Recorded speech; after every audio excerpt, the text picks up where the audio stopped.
नमः शिवाय।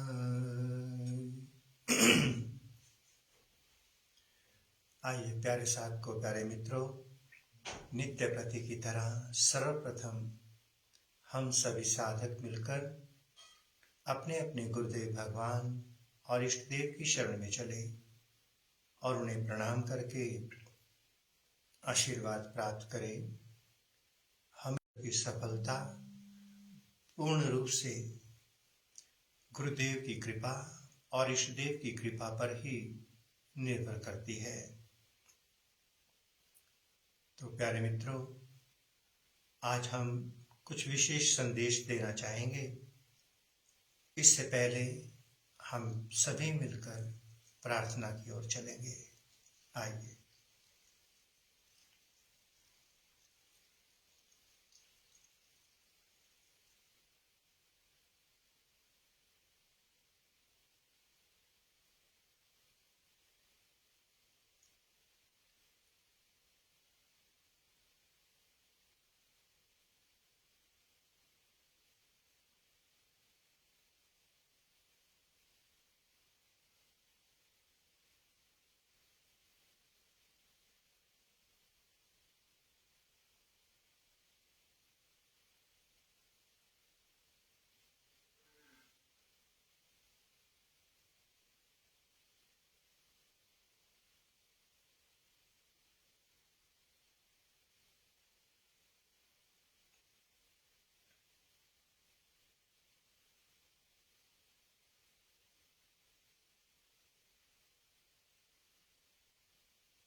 नमः शिवाय।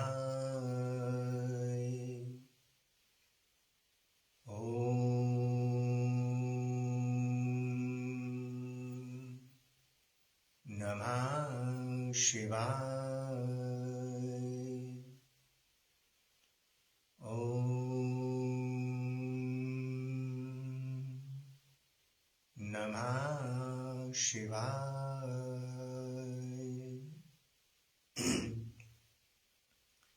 हे समस्त प्रिय आत्मन मित्रों, प्रभु प्रेमी, गुरु प्रेमी, ध्यान प्रेमी आत्माओं, आप सबके भीतर विराजमान अविनाशी अनंत परम गुरु परमात्मा के श्री चरणों में हिमालयन ऋषि का कोटि कोटि प्रणाम।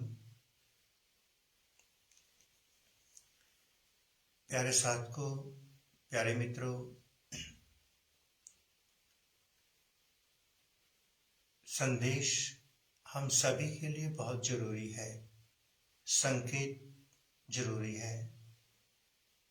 इसलिए हम उस संदेश को सांकेतिक भाषा में और उससे पहले उस संदेश से संबंधित एक प्रसंग आप सबको सुनाना चाहेंगे, कहना चाहेंगे।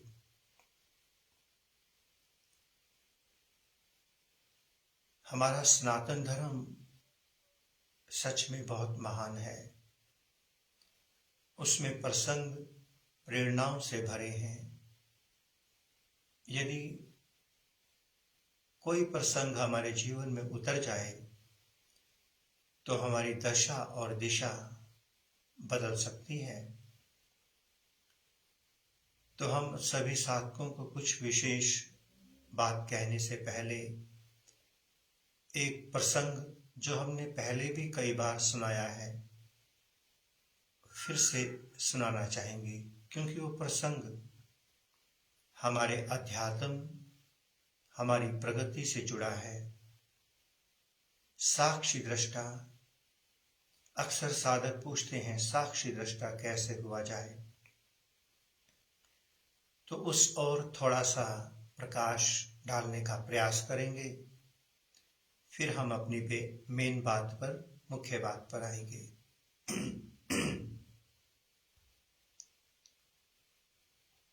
सनातन धर्म की गीता के अनुसार, भगवान श्री कृष्ण की गीता के अनुसार, जैसा हमने सुना,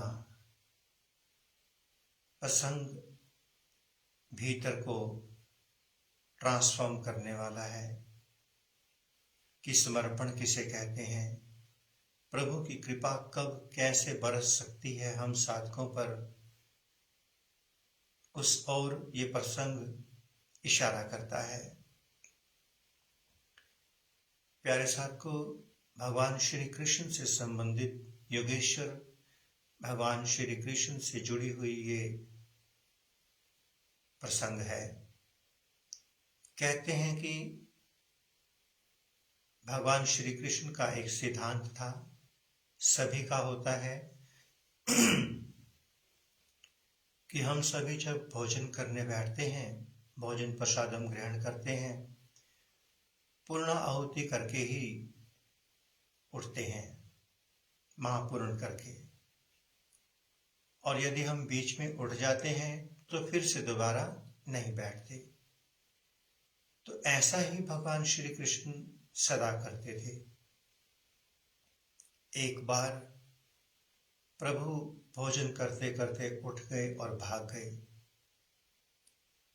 और फिर से थोड़ी देर बाद लौट आए और खाने के लिए अपनी चौकी पर आकर बैठ गए। सच और झूठ की तरफ नहीं जाना। हमें शिक्षा और प्रेरणा क्या मिलती है? भगवान, गुरु, संत, महात्मा हमें प्रेरणाएं देने के लिए अनेकों आयाम करते हैं। तो जब योगेश्वर भगवान श्री कृष्ण वापस लौटकर फिर भोजन करने बैठे, तो मां रुक्मिणी ने प्रभु से पूछा कि प्रभु, नित्य प्रति आप भोजन करके ही उठते हैं, और यदि छोड़ के चले जाएं तो कभी दोबारा इस तरह से तो नहीं बैठे आकर भोजन करने। तो आज हमें आपकी लीला समझ नहीं आई क्या इसमें कोई संदेश है? हमें कुछ आप समझाना चाहते हैं? कृपया हमें बताएं। ऐसा मां रुक्मिणी ने प्रभु श्री कृष्ण से कहा। भगवान श्री कृष्ण ने एक बहुत सुंदर बात हम सभी साधकों को समझाने के लिए कही। प्रभु कहते कि मेरा एक भक्त जिसके पीछे कुछ डाकू लोग उसे मारने के लिए दौड़ रहे थे, और मेरा भक्त मेरा नाम लेते लेते मेरे महल की तरफ दौड़ता चला आ रहा था, श्री कृष्ण बचाओ, श्री कृष्ण बचाओ। तो जब कोई समर्पित होकर भगवान की तरफ दौड़ता है, भगवान को पुकारता है, तो भगवान सुनते हैं। तो प्रभु कहते कि मैंने भी उसकी बात सुनी, उसने मुझे पुकारा, मैं उसकी रक्षा के लिए अपना भोजन छोड़कर चल दिया। किंतु जैसे ही वो मेरे महल तक पहुंचने वाला था, उसको रास्ते में एक डंडा दिखाई दिया। उसने वो डंडा उठा लिया उन सभी डाकुओं का सामना करने के लिए। बस मैं वहीं से वापस लौट आया कि अब इसे कृष्ण का सहारा नहीं चाहिए, अब इसने डंडे का सहारा ले लिया। मैं वहीं से वापस लौट आया। अब वो जाने, उसका प्रारब्ध, उसकी किस्मत जाने। किंतु जब तक उसने किसी का सहारा नहीं लिया था, केवल मुझ पर, श्री कृष्ण पर आश्रित था, वो पुकारे या कोई पुकारे और मैं ना जाऊं, ऐसा हो नहीं सकता। तो जब कोई साधक समर्पित होकर पूर्ण रूप से प्रभु को पुकारता है, तो प्रभु उसके लिए प्रकट होते हैं, 100% उसका योगक्षेम करते हैं। बस मैं वहीं से लौट आया। इतना सा प्रसंग हमारे जीवन में, ऐसे अनेकों प्रसंग उतरते रहते हैं। हाल ही में हमारे साथ जो घटना हुई आप सब जानते ही हैं, क्योंकि अंतर्यामी सर्वात्मा परमात्मा जिसे हम समर्पित हैं, जिस इष्ट देव सदाशिव के प्रति हमारा पूर्ण समर्पण है, अगर हम उससे थोड़ा सा भी हटेंगे तो समर्पण खंडित हो जाएगा, प्रेम कलंकित हो जाएगा। हमारे साथ जो दुर्घटना हुई, घटना हुई, सब जानते हैं। किंतु प्रकृति, परमात्मा, हमारे इष्ट देव सदा हमारे अंग संग हैं। परमात्मा उस दुष्ट को, जिसका हमने नाम तक मेंशन नहीं किया, जानते सब कुछ हैं, परमात्मा उस दुष्ट को दंड देने की सोच चुके हैं। 1.5 साल पहले प्रभु मेरे भोले बाबा ने शिवरात्रि के 7वें दिन हमें स्पष्ट कहा था कि इस इंसान के पाप कर्म है, भुगतेगा, आप अपनी मस्ती में रहिए। प्रभु आज्ञा शिरोधारी, क्योंकि हमें संकेत लगातार मिलने शुरू हो गए थे। जब प्रभु ने ही आज्ञा कर दी कि आप मस्त रहिए, तो हम मस्त थे, मस्त हैं, अपने में आनंदित हैं। अब वो दुष्ट सबकी नजरों से बचता हुआ घूम रहा है, किंतु परमात्मा अपना काम कर रहे हैं। उसने 2-3 दिन पहले फेसबुक पर आकर नाम बदलकर नई आईडी क्रिएट करके खूब अनाप शनाप बका। सबने पढ़ा होगा। हम चाहते तो हम डिलीट कर देते उसे, किंतु नहीं, क्योंकि आयोजन प्रभु की ओर से हो रहा है तो वही पूर्ण करेंगे। हम सारे खेल को साक्षी दृष्टा होकर देखते रहे। एक इंसान चांद पर थूकना चाहता है, उसे नहीं पता कि चांद तक पहुंचने के लिए तप चाहिए, उसके बिना नहीं पहुंचा जा सकता। उस इंसान ने अपना पूर्ण प्रयास किया, किंतु किसी की छवि को धूमिल करना, चांद पर थूकना है। हमें इसका कोई मलाल नहीं, कोई फर्क नहीं पड़ा, क्योंकि प्रभु की ओर से जब आदेश था कि हर करनी का मैं फल दूंगा, मैं देख रहा हूं, आप साक्षी दृष्टा रहिए, तो उसने अपने सारे मैसेजेस सभी तक पहुंचाने के बाद डिलीट भी कर दिए। किंतु एक साधक, एक सच्चा प्रभु प्रेमी जो अंतरात्मा सर्वात्मा से अपने इष्ट देव, अपने गुरुदेव से जुड़ा है, उसे परमात्मा सत्य का भान करा देते हैं। और जो साधक परमात्मा से, इष्ट देव से, अपने गुरुदेव से नहीं जुड़ा, वो दूसरों की बातों में आकर सत्यता से दूर हो जाता है। जो लोग थोड़े कान के कच्चे, कमजोर, ऐसे लोग दूसरों की बातों पर विश्वास अवश्य कर लेते हैं। हमें किसी के बारे में कुछ नहीं कहना, किंतु हम केवल एक साक्षी दृष्टा होने का एग्जाम्पल समझाने जा रहे हैं। साक्षी दृष्टा का मतलब, जब आप प्रकृति के खेल को साक्षी होकर देखते हैं तो प्रकृति के भीतर परमात्मा उतरकर उस खेल को पूर्ण करता है। फिर भी हम साधक हैं, साधना हमारा ध्येय है, इसलिए कौन क्या है, सुर है, असुर है, दुष्ट है, पापी, पुण्यात्मा, अंत में एक ही बात लिखते हैं, हे प्रभु सबको सद्बुद्धि देना, सबको सद्मार्ग देना, सबका कल्याण करना। किंतु परमात्मा हमारी नहीं सुनता, क्योंकि जो परमात्मा को समर्पित है, परम पिता को समर्पित है, वो जीव उस पिता की संतान है।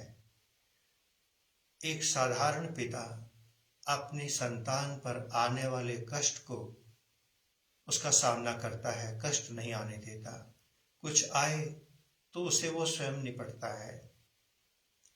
तो जो परमात्मा है, परम पिता है, जिसे हम समर्पित हैं, वो परमात्मा, वो परम पिता अपने भक्त पर आने वाला कष्ट कैसे सहन कर सकता है। किंतु फिर भी आज हम इस मीडिया पर आकर हम ऐसा क्यों कह रहे हैं, उसके पीछे एक छोटा सा दृष्टांत सबको दोबारा से सुना देते हैं। कहते हैं कि जीसस के शरीर में कीलें ठोकी जा रही थी।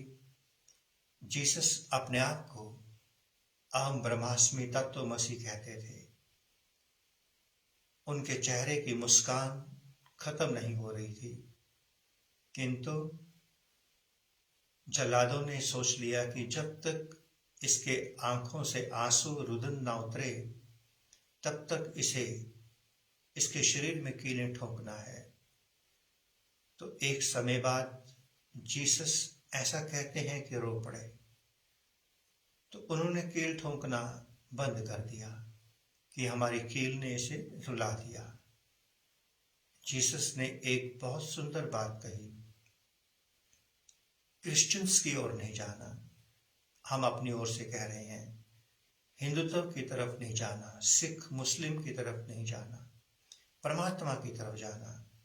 जीसस एक इंसान है, नानक, बुद्ध, महावीर एक इंसान है जो परमात्मा हो गए। जिनकी अपनी कोई पहचान नहीं।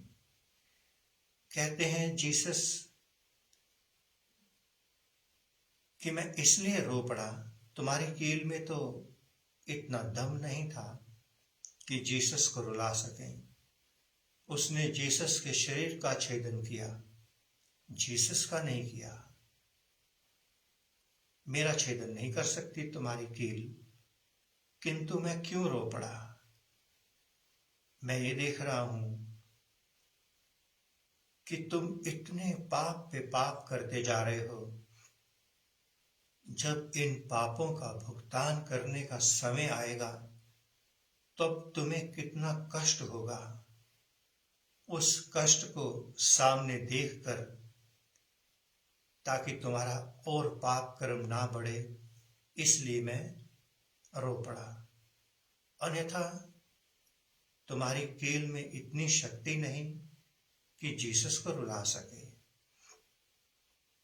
तो हम ये संदेश इसलिए दे रहे हैं आज इस फेसबुक पर, अध्यात्म से जुड़ा, अध्यात्म से थोड़ा परे भी, भौतिक भी, धार्मिक भी, आध्यात्मिक भी, कि जब कष्ट भोगने का समय आएगा तो कितनी पीड़ा हो सकती है, इसके बारे में हम मौन हैं।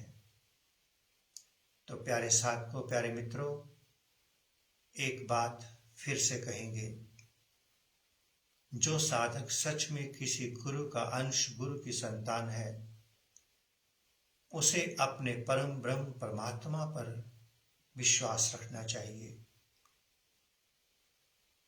और जो गुरु की संतान नहीं है, निगुरा है, वह अवश्य कान का कच्चा भी होगा, दूसरों की बातों में भी आएगा, सत्यता उससे दूर होगी।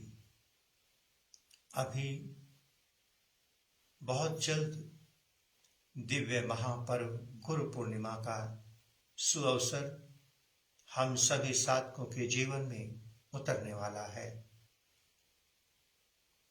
गुरु पूर्णिमा, ऐसी पूर्णिमा जिसमें गुरु पूर्ण होकर हम सब के जीवन में उतरता है और हमारे भीतर के परम गुरु से हमें मिला देता है। आप जहां हैं वहीं अपने अपने गुरुदेव से जुड़िए,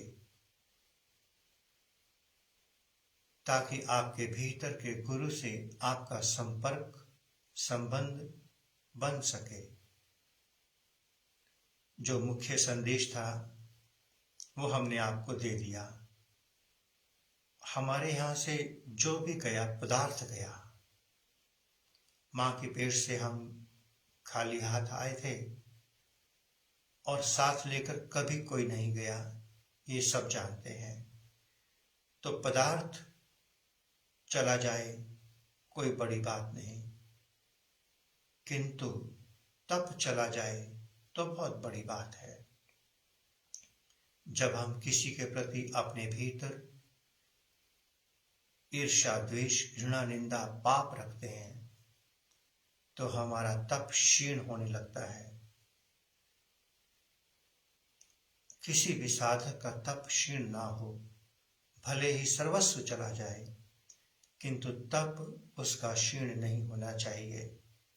ये बात परम सत्य है कि अगर पापी को दंड नहीं मिलेगा तो पाप का साम्राज्य बढ़ता जाएगा। इन्हीं पापियों को दंड देने के लिए ही भगवान कभी श्री राम के रूप में, कभी श्री कृष्ण के रूप में, कभी किसी रूप में इस धरती पर अवतार लेते रहते हैं। गुरु की करनी गुरु भुगतेगा, चेले की करनी चेला, ओ हंस तू चल अकेला। तो एक बात पूर्ण हुई कि कुछ दिनों तक हम लगातार आप सबके संपर्क में नहीं थे, सब जानते हैं, क्योंकि परिस्थितियां सामने आ गई थी जिससे हम सभी को अवगत करा चुके थे। किंतु कुछ ही दिनों बाद परमात्मा की कृपा से अश्विन व्यास ने हमें जो नया मोबाइल भेजा, हम आप सबसे दोबारा जुड़ सके। हमने अपना वही पुराना नंबर दोबारा से निकलवा लिया ताकि साधक जो बहुत समय से जुड़े हुए हैं दोबारा से कनेक्ट हो सके, उन्हें परमात्मा की ओर बढ़ने का मौका मिल सके। 22-23 जुलाई को गुरु पूर्णिमा के अवसर पर कोई भी साधक अगर हमारे यहाँ आना चाहे तो उसका स्वागत है। वो सीधा हमें फोन कर सकता है। फोन नंबर सभी के पास है। बस इससे अधिक हम कुछ नहीं कहेंगे और इसी संदेश के साथ, संकेत के साथ हम इस सेशन को विराम देंगे। प्यारे साधकों, कुछ साधकों ने उस दुष्टता के मैसेजेस पर अपना प्रतिक्रिया भी दी। हम भी दे सकते थे। हमें भी थोड़ा सा अजीब लगा कि हमारे मित्रों को बुरा लग रहा है सुनकर, देखकर, पढ़कर, किंतु जब हमारी कमान प्रभु ने संभाल ली तो फिर उस मैसेज का जवाब हम क्यों दें? उसका जवाब स्वयं प्रभु देंगे। ओम नमः शिवाय। पुनः से आप सबके भीतर विराजमान अविनाशी अनंत परम गुरु परमात्मा के श्री चरणों में हिमालयन ऋषि का कोटि कोटि प्रणाम और संपूर्ण ब्रह्मांड में विराजमान समस्त देवी देवताओं, समस्त ऋषियों, मुनियों, गुरुजनों, संत महापुरुषों की ओर से आप सबको शुभ आशीष, शुभ मंगल कामना। ईश्वर करे इस गुरु पूर्णिमा के पावन महाअवसर पर, सुअवसर पर सभी साधकों पर उनके गुरुदेव भगवान की पूर्ण कृपा बरसे।